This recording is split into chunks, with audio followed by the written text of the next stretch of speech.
You say, "It's a beautiful day today." Your colleague responds, "It's going to rain tomorrow." You say, "Here's a great idea." Your colleague responds, "We tried it before and it didn't work." Both of these are examples of the negativity bias in action. The term negativity bias refers to your brain's natural tendency to notice, remember, and learn from negative experiences more quickly than positive experiences. Your brain is designed to keep you alive. Deep inside your brain is a structure called the amygdala. This is constantly on the alert for anything that might potentially be dangerous, and it's what causes you to notice unusual things, but also to assume that those unusual things might just be dangerous. Over time, you get into the pattern of scanning for danger and negativity, and this is what leads to the psychological components of the negativity bias. Originally, the negativity bias probably helped keep us alive, but these days in teams and organisations, it really can be a destructive force. For example, gossip is caused by people noticing things that are going wrong and then communicating about them.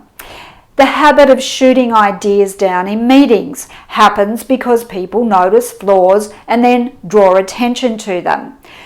People who have defensive responses to feedback are often coming from a place of negativity bias where they're highly reactive.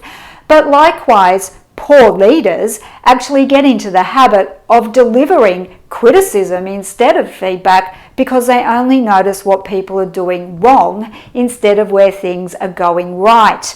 And finally, a lot of change resistance is caused by negativity bias because people inherently see change as potentially threatening. This means that savvy leaders and successful HR managers are very much aware of the importance of developing skills around overcoming the negativity bias in their organisations.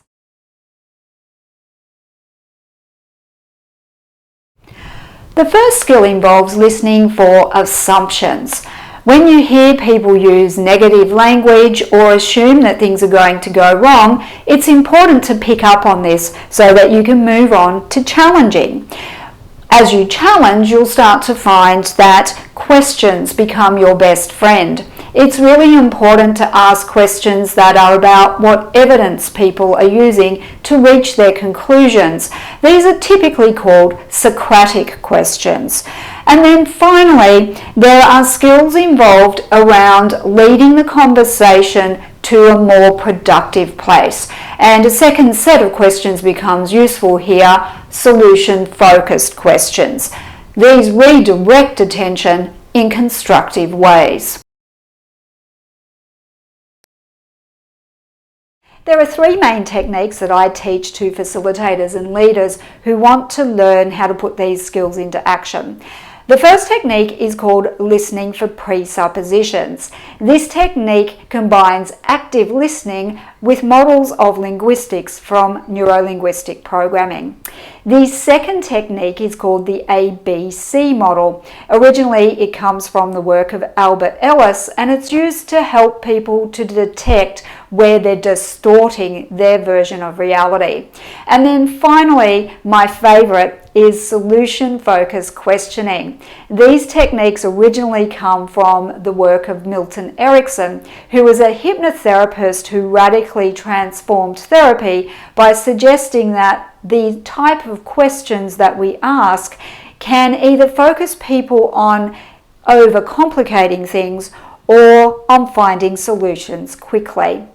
If you'd like to find out more about how you can use these techniques, come along to one of my masterclasses for facilitators. Or you can have a look at my free resource, the Positive Psychology Toolkit for HR and L&D practitioners. You can get a copy by clicking on the link below this video.